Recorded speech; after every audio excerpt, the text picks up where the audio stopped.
tonight. He was Mexico's most wanted criminal for years. Tonight, Mexican authorities say they've killed the drug kingpin known as El Mencho, the leader of the Jalisco New Generation Cartel. Nemesio Segura Cervantes, known worldwide by his alias El Mencho, was born on July 17, 1966, in Aguila, Michoacan. Aguila is a rural municipality in western Mexico, a region long marked by migration, limited economic opportunity, and the steady encroachment of organized crime. He was born into a large family of modest means, where formal education was often secondary to survival and labor. In the 1970s and 80s, Michoacan was already becoming entangled in narcotics cultivation and trafficking routes. For many young men, the options were narrow: agriculture labor, migration, or participation in the growing underground economy. Like thousands of other Mexicans, Osegura Cervantes migrated to the United States in search of opportunity. He settled in California during a period when the American drug market was rapidly expanding. But instead of building a stable life, he became involved in drug distribution networks. As the time went on, Mencho was living a good life, but he was eventually arrested in the United States on drug-related charges and later deported back to Mexico. Deportation did not end his involvement in crime, though. It repositioned him. Returning to Mexico in the late 1990s placed him in a country where cartels were becoming more structured and militarized. At the time, older organizations such as the Sinaloa and Gulf cartels dominated national headlines, but Western Mexico was undergoing its own transformation. He joined the Milenio Cartel, a group that controlled key trafficking corridors through Jalisco and Colima. Within that organization, he reportedly served as an enforcer and rose steadily through the ranks. The Milenio Cartel had connections to larger networks, but was vulnerable to internal fractures. When Mexican authorities began targeting its leadership, fragmentation followed. Cartel fragmentation often leads to violent competition for territory and revenue streams. Osegura Cervantes capitalized on the instability. Out of the Milenio Cartel's collapse emerged a new organization, one that would soon redefine cartel warfare in Mexico. The organization that emerged from that power vacuum was the Jalisco New Generation Cartel, widely known as CJNG. From its inception, the CGNG distinguished itself through speed, aggression, and a calculated use of spectacle. Rather than quietly consolidating territory, the group announced its presence with coordinated attacks and public messaging. One early public appearance came through online videos showing heavily armed members pledging to fight rival cartels. The imagery was deliberate: military-style uniforms, armored vehicles, and disciplined formations. Hey, if I'm running the cartel, I want my guys sliding for me like that too, not gonna lie. This was not simply a trafficking group, though. It was branding itself as a paramilitary force in Mexico. CJNG expanded aggressively into states such as Jalisco, Guanajuato, Veracruz, and Michoacan, where rivals resisted and violence usually followed. Mass shootings, targeted assassinations, and clashes with security forces became hallmarks of its expansion. Authorities describe CJNG as one of the fastest growing criminal organizations in the hemisphere. Under El Mencho's leadership, the cartel diversified its portfolio. It trafficked methamphetamine on a massive scale, operated fentanyl production networks, and maintained cocaine distribution channels. The group leveraged access to Pacific ports, facilitating precursor chemical imports for synthetic drug production. Unlike earlier cartels that relied heavily on alliances, CJNG often sought direct territorial control. This strategy increased short-term conflict but strengthened long-term dominance. The organization also developed international links reaching into the United States, Europe, and even parts of Asia. As the CJNG's influence grew, so did the scale of violence attributed to it. Security analysis began referring to CJNG as one of Mexico's most powerful cartels. And at the center of it all was El Mencho, rarely seen publicly, yet omnipresent in law enforcement briefings. CJNG's rise coincided with Mexico's ongoing struggle against cartel militarization.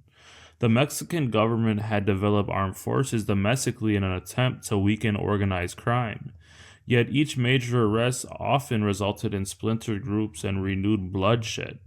El Mencho adapted to this environment. He reportedly relied on tight operational security and a trusted inner circle. Unlike flamboyant cartel figures of the past, he maintained a low public profile. That secrecy enhanced his mystique. Both Mexican and U.S. authorities placed substantial rewards on information leading to his capture.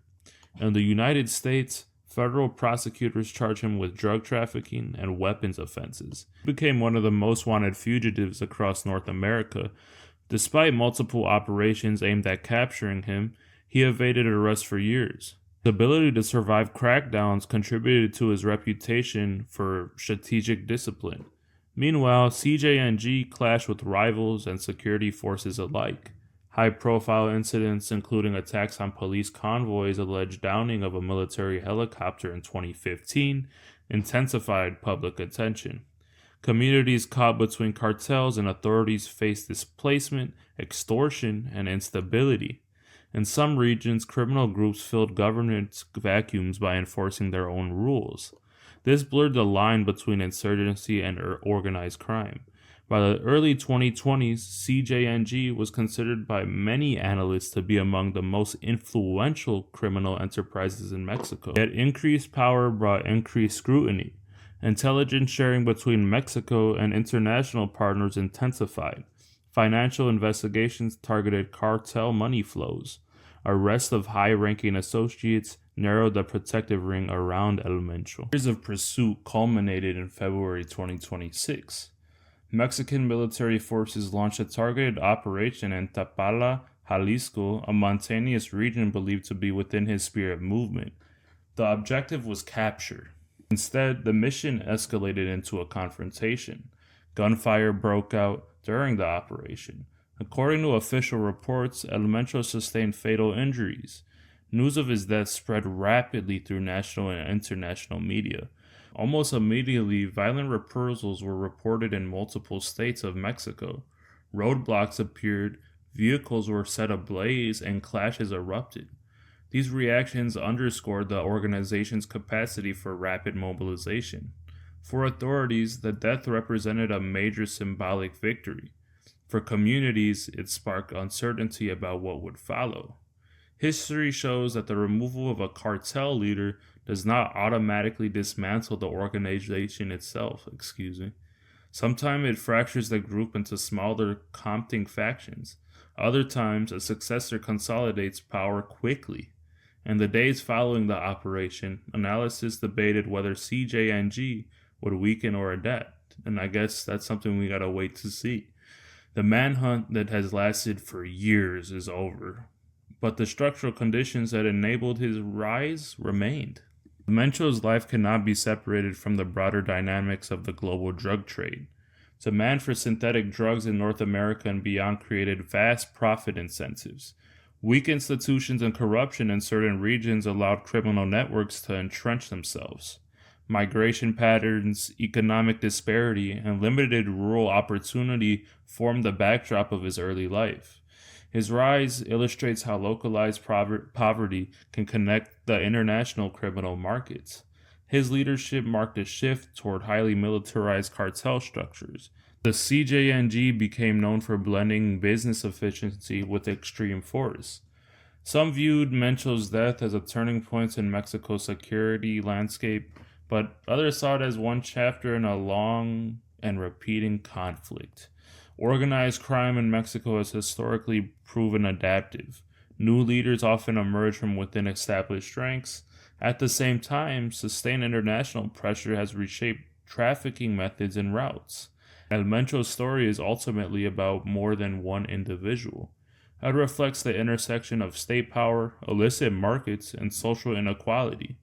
His trajectory, from rural Michoacan to the helm of a transitional criminal empire, demonstrates how quickly power can consolidate under the right conditions. His fall remains that even the most elusive figures remain vulnerable to coordinated state action. Yet the deeper challenge persists. dismantling systems that allow such figures to rise in the first place. This is not a story about a myth or a legend. It's a story rooted in real communities and real consequences. It's about how criminal organizations evolve in a response to enforcement strategies. It's about how global demand shapes local violence. And it's about the enduring complexity of combating organized crime in the modern world. The rise and fall of El Mencho marks the end of one era, but the broader struggle between cartels, governments, and the forces that sustain both continues. Thank you for watching. I'm back. Fuck YouTube.